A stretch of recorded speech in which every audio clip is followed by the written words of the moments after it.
Hello बच्चों, let's read the question. The question says if the four bulbs in the following figure are identical, which circuit gives out more light? Option A 1, option B the two emit the same amount of light, option C 2 and option D none of these. So question में बोल रहा है कि यहाँ पर total 4 light bulbs given है.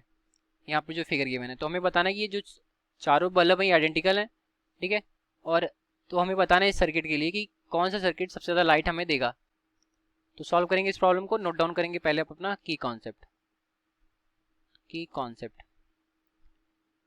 तो जो हमारा यहाँ पर फार्मूला यूज़ होगा वो होगा हमारा पावर का, ठीक है. तो कोई भी अगर हमारा इलेक्ट्रिकल इंस्ट्रूमेंट है उसका पावर जो होता है उसको पी से डिनोट करते हैं. तो पी इज इक्वल टू होता है हमारा आई स्क्वायर इंटू आर, मतलब उस पर्टिकुलर इंस्ट्रूमेंट का रेजिस्टेंस और उसमें फ्लो होने वाले करंट का स्क्वायर. इसको मल्टीप्लाई करेंगे तो हमें पावर मिल जाता है. यहाँ पर आई हमारा क्या है, करंट है, और आर हमारा रेजिस्टेंस है, ठीक है. और जो पावर की यूनिट होती है वो होती है वॉट. तो जिस इंस्ट्रूमेंट का पावर ज़्यादा होगा वो ज़्यादा ही इफिशियंट होगा. मतलब यहाँ पर बल्ब के बारे में बात हो रही है तो बल्ब का पावर ज़्यादा है तो मतलब ज़्यादा तेज जो लाइट देगा उसका जो अमाउंट ऑफ लाइट होगा वो ज़्यादा होगा. तो इस फार्मूले की हेल्प से हम इसको सॉल्व करेंगे. दूसरा हम देखें तो जो ओम्स लॉ होता है उसके according V proportional to I होता है. मतलब जो पोटेंशियल डिफरेंस होता है किसी भी इंस्ट्रूमेंट के क्रॉस वो डायरेक्टली उसमें फ्लो होने वाले करंट के प्रोपोर्शनल होता है. तो जब प्रोपोर्शनलिटी में यहाँ पर हटाते हैं तो V is equal to I R आ जाता है. ये हमारा कहलाता है ओम्स लॉ. तो इन दो कॉन्सेप्ट की हेल्प से इसको सॉल्व करेंगे. तो आते हैं इस प्रॉब्लम पर और सॉल्व करते हैं. तो पहले हम चलेंगे पहले वाली सर्किट पर. तो सर्किट 1 के लिए हम सॉल्व करते हैं. तो पहले निकाल लेते हैं कि इसका टोटल इक्विवेलेंट रेजिस्टेंस कितना है, ठीक है. अगर हम एक का रेजिस्टेंस मान लेते हैं, एक बल्ब का रेजिस्टेंस आर है, दूसरे का भी आर है, सब आइडेंटिकल है, तीसरे का भी आर रहेगा और चौथे का भी आर रहेगा. तो जब 12 वोल्ट की सप्लाई क्या है इसके साथ कनेक्टेड है, तो ये देखो हम दोनों बल्ब कैसे हैं, सीरीज में नहीं है, पैरेलल में कनेक्टेड है. वहीं पर दूसरे में ये सीरीज में कनेक्टेड है. तो जब पैरेलल में कनेक्टेड होंगे तो जो यहाँ से करंट आएगा वो करंट इक्वली दोनों में डिवाइड होगा, क्योंकि जो अमाउंट ऑफ रेजिस्टेंस है दोनों में सेम है, ठीक है. तो अगर यहाँ से जो करंट हमारा आई आ रहा है तो आई बाई टू दोनों में चला जाएगा. तो पहले हम इक्विवेलेंट रेजिस्टेंस निकालते हैं. तो आर इक्विवेलेंट जो पैरेलल में कनेक्शन होगा उसके लिए हो जाएगा हमारा R into R divided by R plus R. तो जो हमारा इक्विवेलेंट रेजिस्टेंस आ गया वो आ गया R by two.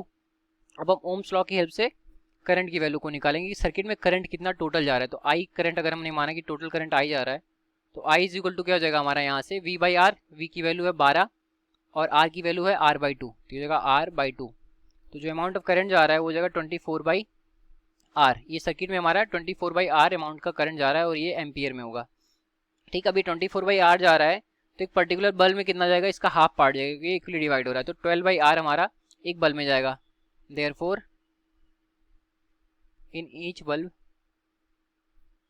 bulb the current is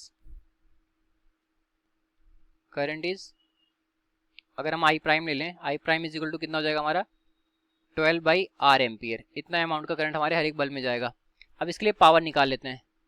so power की value P is equal to I square into R करेंगे. तो आई स्क्वायर हमारा यहाँ पर क्या होगा, आई स्क्वायर मतलब आई प्राइम स्क्वायर. तो 12 का square divided by R square into R. R की वैल्यू यहाँ पर कितनी है, आर इक्विवेलेंट हमारा कितना हो जाएगा आर बाई टू. हम ऐसा करते हैं कि पूरे सर्किट का इक्विवेलेंट पावर निकालते हैं, ठीक है. तो एक पर्टिकुलर बल्ब के लिए नहीं निकालते हैं, तो हम टोटल अमाउंट ऑफ करंट को टोटल अमाउंट ऑफ रेजिस्टेंस से मल्टीप्लाई करेंगे. तो हमारा हो जाएगा जो करंट है वो 24 बाई आर है, इसका स्क्वायर इंटू रेजिस्टेंस जो हो जाएगा वो कितना है, वो है हमारा यहाँ पर आर बाई टू, ठीक. अब आर स्क्वायर नीचे होगा और ऊपर आर रहेगा तो एक आर से एक आर कैंसिल हो जाएगा. और ये 24 स्क्वायर, इसको हम 24 लिखते हैं डिवाइडेड बाई टू, और ये हो जाएगा इंटू 1 बाई आर, ठीक है. तो अभी हम इसको सिंप्लीफाई करेंगे तो यहाँ से आ जाएगा हमारा कितना 12 इंटू 24, जिसका जब मल्टीप्लाई करेंगे तो आ जाएगा 288 और डिवाइडेड बाई आर. ये हो गया हमारा वाट में, ठीक है. इतना जो अमाउंट ऑफ पावर होगा वो हमारा पहला सर्किट देगा, इसको हम P1 नाम दे रहे हैं.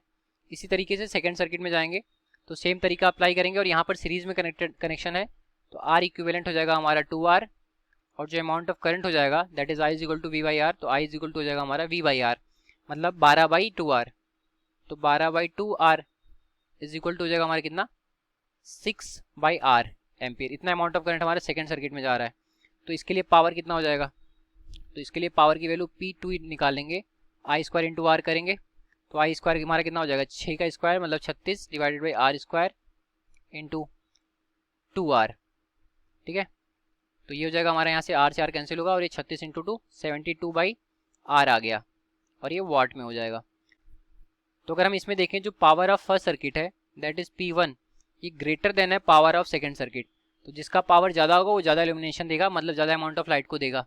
ठीक है, तो अगर इसके अकॉर्डिंग अपने सोल्यूशन को देखें, ऑप्शन से मैच करें, तो पावर ऑफ 1 ज़्यादा हो गया, मतलब हमारा ऑप्शन ए करेक्ट होगा।